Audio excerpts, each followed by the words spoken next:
So if you're in your late 20s to early 30s, you know exactly what this is. One of the best RC cars to come out of the mid-90s. But they don't make them anymore, of course. You can find them on eBay, but they're a little extra cost and they're hard to come by. So what we're going to do today is print one. This right here is a 110% scale of the original Tyco Rebound. In this video, I'm going to show you how to print this, how to build it, and we'll take it for a test drive. I'm loving this thing. It's really reminiscent of my childhood, a lot of nostalgia. So if you want one of your own, I'll show you where you can find the print files, but for now let's get to the build and let's get to the test drive. Okay, let's get started. So first we'll review some of the parts and hardware along with some electronics and electronic recommendations for the project itself. Alright, first for the bodies. Now remember, I did not design these. I found them on Thingiverse, which kind of sparked this whole project itself. You'll have to, and do not forget to increase the scale of these parts by 10%, so it prints at 110%. I printed this one in this orientation on the mats or on the build plate. It turned out pretty well. Some roughness on this side, but I think it gave it the most strength. Also, a key point is you'll have to chamfer the axle space here due to what you'll find out later is some tolerance issues. So you'll need that chamfered bit along each of these. No real science to it, just do the best you can to make that product fit well. Same with this side, exact same thing, just make sure you're chamfering those edges along with a little bit off the edge here of the basically the mounting plates for the screw holes. You'll kind of see what I mean as you start to assemble. Just a little bit of sanding or shaving out of the way will do you great.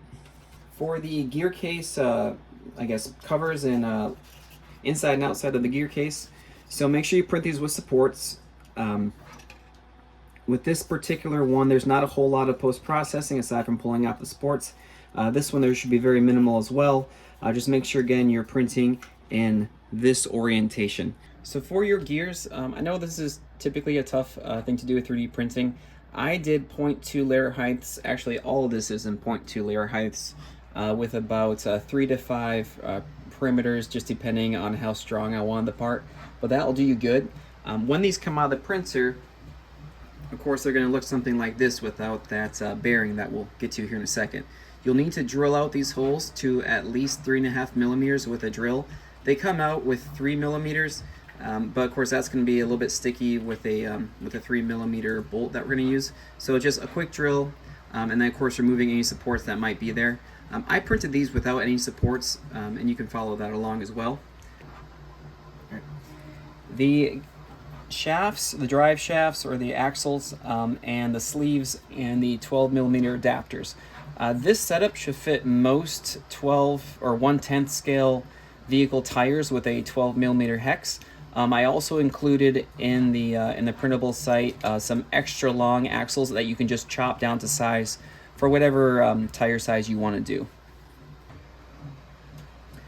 Okay, for the metal hardware and the bearings, so the small bearings that fit inside the gears, they are a 3 millimeter inner diameter, a 7 millimeter outer diameter, and a 3 millimeter height. Pretty cheap on Amazon. I just got the most inexpensive ones I could find. For the larger bearings for the axles, these are 18 outer diameter, a 12 millimeter inner diameter, and they are 4 millimeters tall. Again, the cheapest ones I could find.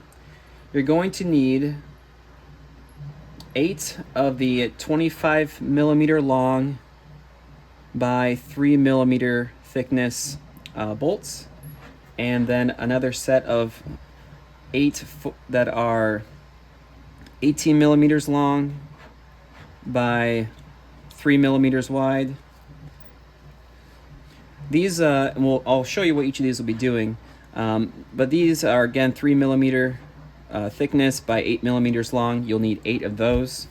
And then lastly, these are the ones that are a little bit specialty, so they have that chamfered top or head, and these are about 8 millimeters long. So as close as you can get to those measurements. You'll see you have a little bit of wiggle room when you're building this, but as close as you can get to that is ideal. And then the axle bolts, these are 4 millimeter by 20 millimeter. And again, give or take a couple millimeters if you need to, but longer the better for more strength to the axle. Okay, lastly for the items for the build, motors and electronic speed controller, and of course your radio. So I built this one using brushless motors. These are essentially your 380 motor size, or the 28 by 40 millimeter with a 13 tooth 0.8 mod gear. These are pretty powerful for this application. It's really overkill for sure. I actually end up dialing down the power on my radio, but if you want something that's really gonna rocket this thing, that's your motor. I did also make this compatible with a 380 brush motor with 3D printable, again 13 tooth 0.8 mod gear, and actually these held up really well. The gearing held up really well, and this is all PLA, so if you have something that's stronger like polycarbonate, that's also a great option, or maybe even nylon. The bore of this should fit the 2.3 millimeter axle, and of course you can drill out for a larger bore if you have, let's say, a 3.15 millimeter axle.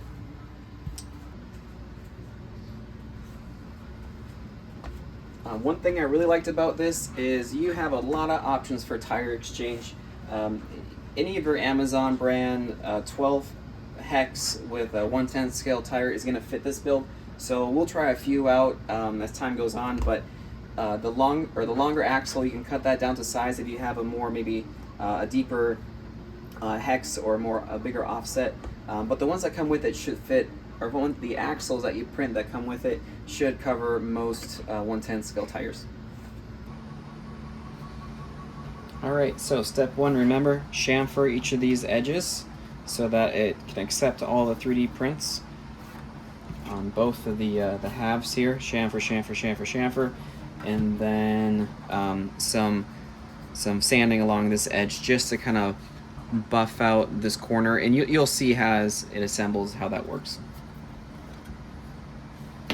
Right, so first thing we're going to do is push in all of our bearings. These should be a pretty snug fit. Just make sure they're nice and flush so they're not sideways. It's really going to mess up your axle rotation if they're not flush and flat.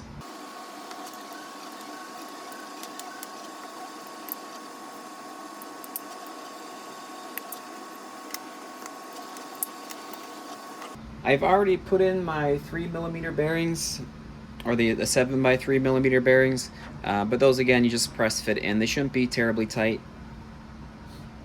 So this is a key point. For the bolt lengths, your 25 millimeter lengths are going to go into these 4 entrances.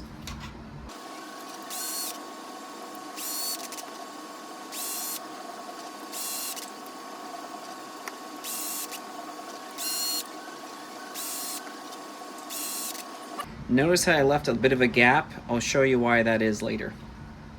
Now for the 20 millimeter, these will go into the very ends. Again, leave that gap. And this next one, for these last two 20 millimeter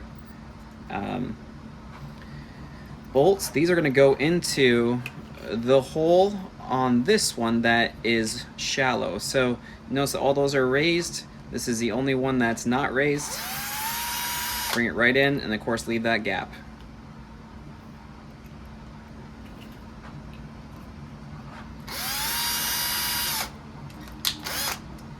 So the reason we're leaving these gaps on this side is because when you pancake these together with the gears in place, there we go, these bolts will thread into these raised areas on the 3D prints. Also, notice that there is one hole here that accepts the alternate from the outside space. So it can't go this way, it must go this way. Don't worry about these arrows, there's no real orientation. That's just so you can do that's just so I can do electronics later. So that will go into the small hole here. All right. Next, let's put on the gears.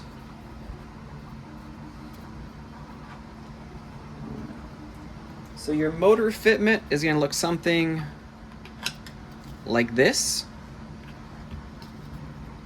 You're going to take your 40 tooth by 15 tooth and lay it here. You'll take your 35 by 15, lay it here and here. Come on, there we go. Your 15 tooth that's a little bit longer will go in the second from far outside. And then these rider gears will connect these two. So this one will go here. And again, very important, the second rider gear will go on this one. So when these come together, everything should align appropriately.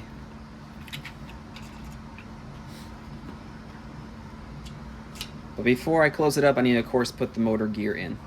For your brushed or brushless motor, it's going to fit in here.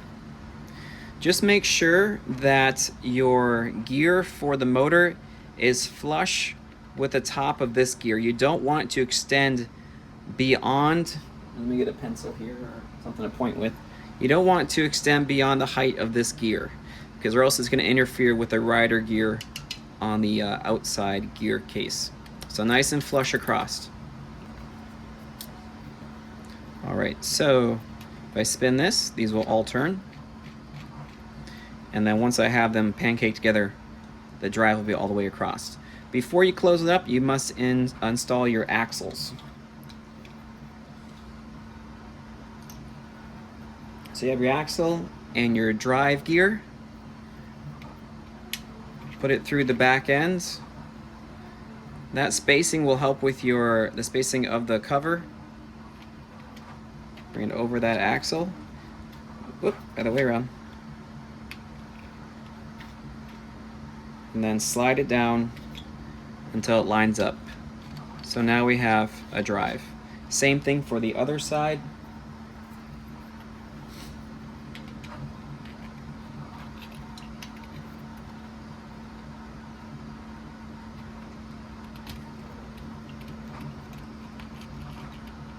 Okay, there we go. There we go. Now when I close these, you're going to see that it's going to start driving that axle. Okay. A little bit rough right now. We need to start bolting these in. So the small 8 to 10 millimeter M3 bolts, those are going to secure the two panels together. Now these can be tightened plenty. Of course you don't want to strip the plastic, and the plastic is not that strong, so be gentle there. But these can actually be tightened down, these four.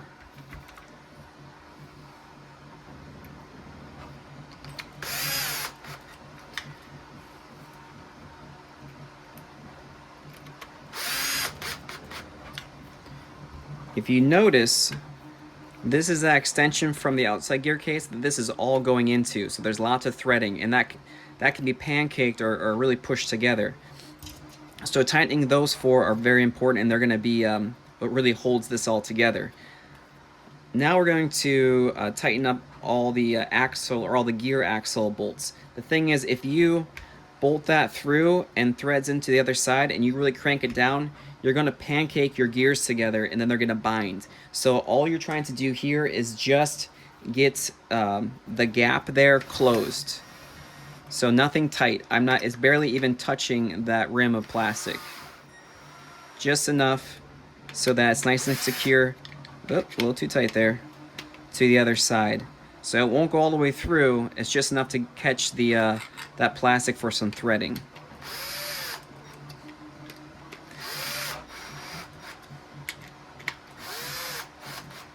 And the reason that is because I didn't want, I left a little bit of space, about a 0.5 millimeter on each side for the gears so they don't get bound up. Oh, and then this one, of course, don't forget that one. Again, this one's not tight. It's just threads into that small hole. Now that that's together, everything should work in unison. This motor is a 3,800 kV motor with a 2S battery. In theory, it's supposed to go 15 to 20 miles per hour. That's incredibly fast for this small 3D printed build, so I actually end up gearing down the throttle on the transmitter, but you can get this thing moving pretty quickly. Last step here is to add the axle spacers and the 12mm hexes. Notice that the bolt will go through this and the axle itself. And it's quite a tight fit, so it's good to do this before you assemble the whole thing. Here we go. That one's on, and there we go. So there's a little bit of play between this axle spacer and this item here. So that allows it to spin freely without the axle pushing in through the machine. All right. So that's one side. It's exact same for the other. So I'll do that off camera, and then we'll get to installing into the vehicle itself.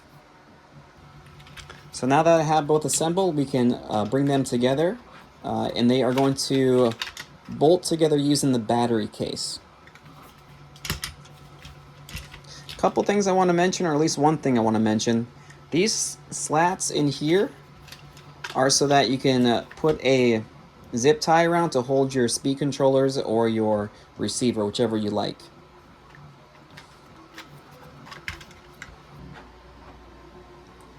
Right, next, we're going to attach the battery case. Now remember, you're using those chamfered head bolts, and there's a chamfer to this battery case, so just use these kind of bolts. It's more important in this situation because you don't want your battery itself that sits in here scraping along the top of one of those non-chamfered heads.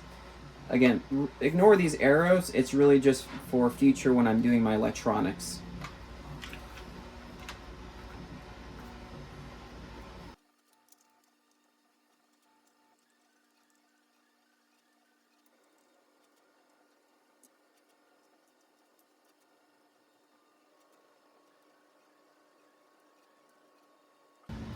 Alright, so now you have your working unit. Now you might notice this isn't a super strong connection. A lot of the strength comes from the pancaking effect of the bodies on top of this innards. So I have a couple of these ESCs. They're 45 amp that came with some Rollarlo RC cars. I have two of them, so that's what I'm using. But really, I'd recommend getting a couple of these quick run 30 amp brushless ESCs. They're a lot smaller, and they're going to work better for how constrained of a fit you have in this this vehicle, because everything's got to fit in between these two body shells, and there's just not a lot of headspace. But I'll get it all wired up, and I'll show you kind of how I did it. But I'd recommend getting a couple of these, and then and using this, because you're going to have a lot more space inside. I will say that the wiring that you use, or how you wire your electronics, is completely up to you. If you're doing this project, you probably have a fair amount of experience with remote control vehicles. So however you want to do it, go for it. I did try to help you out by creating those slats in between the shells that can hold these zip ties, so that you can zip tie everything down to these plates, and then have all this space for the battery. Alright, and here's where those arrows help. I know that the bottom side that holds the race car body is going to be positioned the same way these arrows. And you really don't know where to put your arrows until you have it all assembled. But once you do, if you're tinkering around, you get a little lost track of the orientation. But I know because they're written in. So you go ahead and drop that item in. And just watch your wires that you're not pinching anything, of course. It's going to be a tight squeeze. You'll know you're flush if the center of these holes lines up with the edge of that body, and it really shouldn't go anywhere. Key points here, make sure that your wires are not going to be rubbing on the axles as they're turning, or else they might wear out the wire and cut it.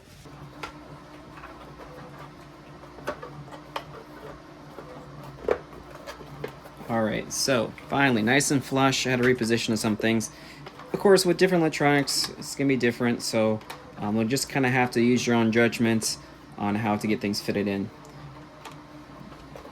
So after that, we're going to take the 3 bolts to the body and bolt them in here and here and here.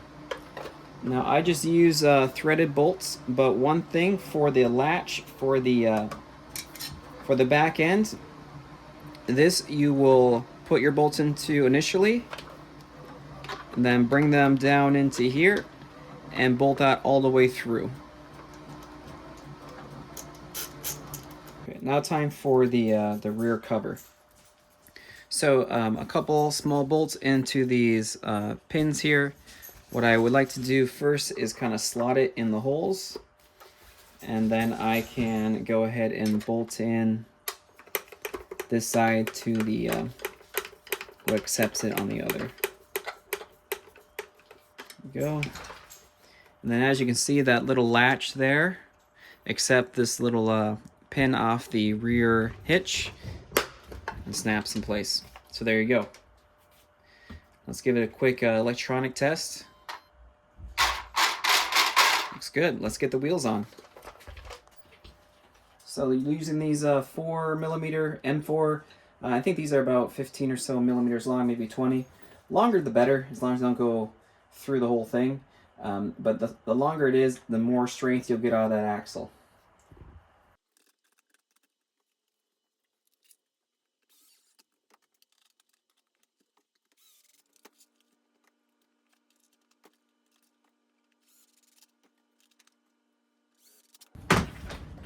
Alright, look at that. I'll tell you, this thing just reminds me of childhood right here.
I think I broke it. Alright guys, get yourself one of these, they're awesome! Alright, so that is the Tyco Rebound 4x4 reimagined in 110%. So I'm super pumped. I've always wanted to find one of these or have one of these again, and this is probably the closest I'll ever come to it. Like I said, all 3D printed. I'll show you where you can find the files on my printables page or profile, whatever you want to call it. Everything here is PLA, so I imagine, I'm pretty sure I stripped a gear in here.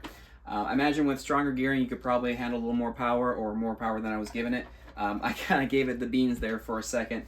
But again, it's super fun. You can just reprint the part if something breaks. If you have any questions about this, feel free to put them in the comments and I'll try to answer them. Otherwise, I'll show you that principles page here in a second where you can make your own. And yeah, enjoy. Hope you have a fun time building it and it brings back some childhood memories, or just have fun with a 4-wheel drive flippable vehicle. Thanks. Have a good day.